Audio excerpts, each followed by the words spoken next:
Era el año 2050 y la población humana aumentaba drásticamente. Los fenómenos naturales eran cada vez más destructivos y los gobiernos preferían llenarse los bolsillos en lugar de ayudar a la gente. Yo, por mi parte, estaba en una investigación que me había llevado a la Antártida, la cual tenía mucho menos hielo en esa época. Mi meta era buscar formas de reducir los gases que causaban el efecto invernadero. Para eso, renté una cabaña bastante cercana a la costa de ese continente.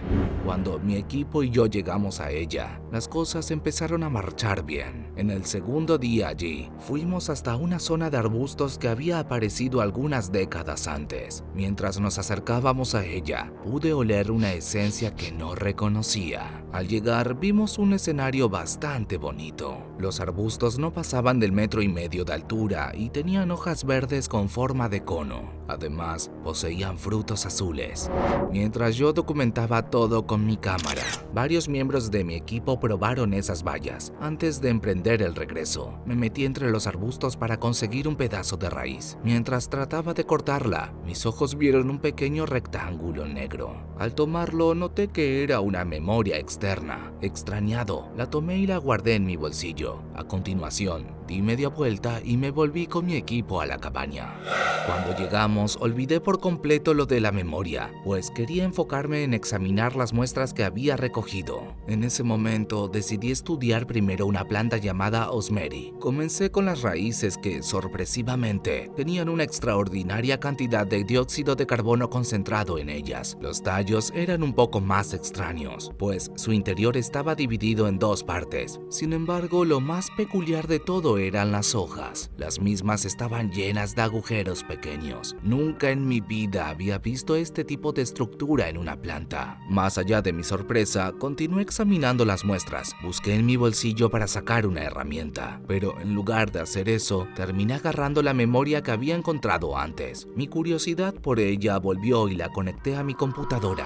Lo primero que apareció en la pantalla fue una carpeta sin nombre. Dentro de ella pude encontrar muchos videos de al menos 15 minutos. El contenido de los primeros mostraba lo que parecía ser un viaje de vacaciones de algún turista. Tras ver esos metrajes iniciales, noté que ya era tarde. Luego apagué la computadora y me fui a dormir. A la mañana siguiente retomé los videos que había dejado pendientes. Encendí la computadora y los puse para que se reprodujeran automáticamente. Por alguna razón, al poco tiempo de comenzar a verlos de nuevo, me quedé dormido. Ya entre sueños empecé a escuchar los sollozos de una mujer. Me desperté preocupado y me di cuenta de que el llanto venía de uno de los videos. Luego de que ese metraje terminara, comenzó otro en el que se mostraba un lugar oscuro.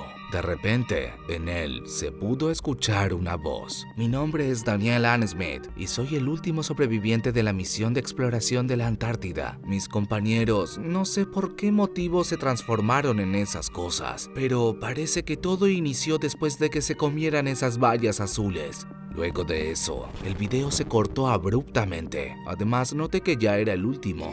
En ese momento, uno de los miembros de mi equipo se acercó y me dijo que tenía fiebre. Le pregunté por los demás y me contó que también se sentían así. En los días siguientes todo empeoró, pues mis compañeros no se mejoraban. Por el contrario, su fiebre se había convertido en un frío que los estaba llevando a la muerte. Yo me sentía desesperado y no sabía qué hacer para salvarlos. En ese instante, recordé lo que había dicho la voz del último video. Inmediatamente, mi mente relacionó el mal estado de mis compañeros con los frutos azules que habían comido. Tras descubrir eso, giré mi cabeza para ver cómo uno de ellos le arrancaba un pedazo de cuello a otro. Al mismo tiempo, mis otros compañeros se levantaron de sus camas y empezaron a mirarme como si quisieran devorar mi carne. Para ese entonces, sabía que no podía hacer nada, así que corrí al laboratorio y me encerré en él. Mientras estaba ahí, podía escuchar los gritos y los golpes de mis compañeros. Parecía como si se estuvieran devorándose unos a otros. Debido a eso, pasé el resto de esa noche en vela. Cuando llegó el amanecer, solo pensaba en lo que podía llegar a pasar si lo que les pasaba a mis compañeros se extendía a otras personas. Fue entonces que recordé al grupo que vino a la Antártida Antártida antes que nosotros.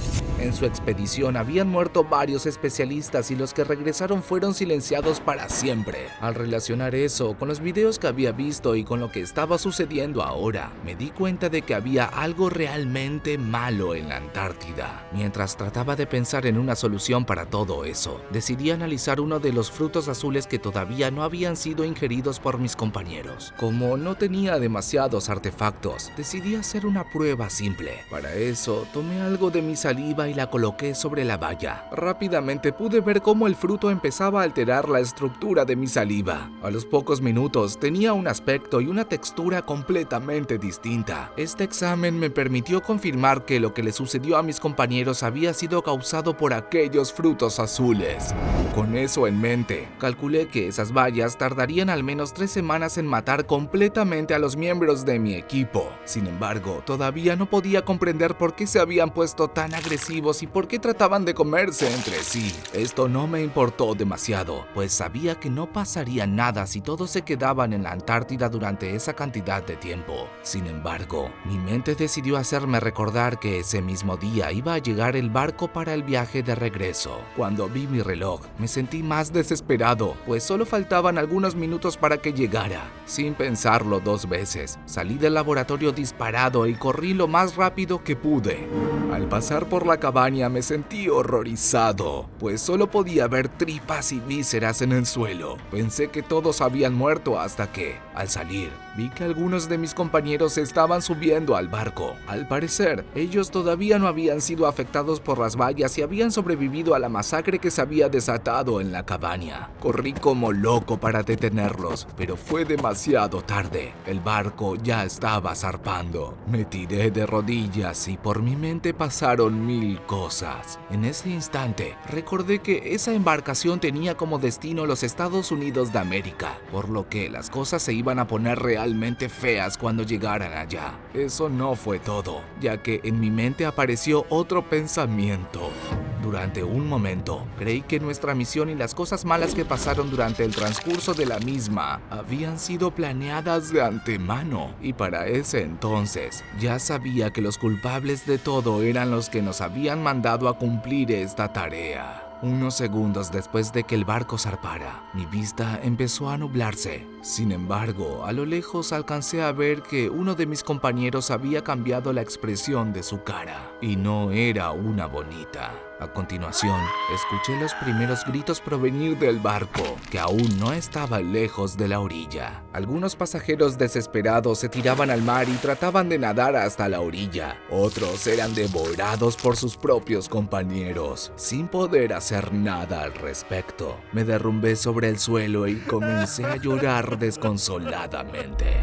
Creí que lloraba por mis compañeros, por mi familia y también por mi propia vida. Sin embargo, mis lágrimas estaban dirigidas a la raza humana completa, la cual se encontraba a pocos días de ser destruida por los monstruos devoradores de carne que habían zarpado en ese barco.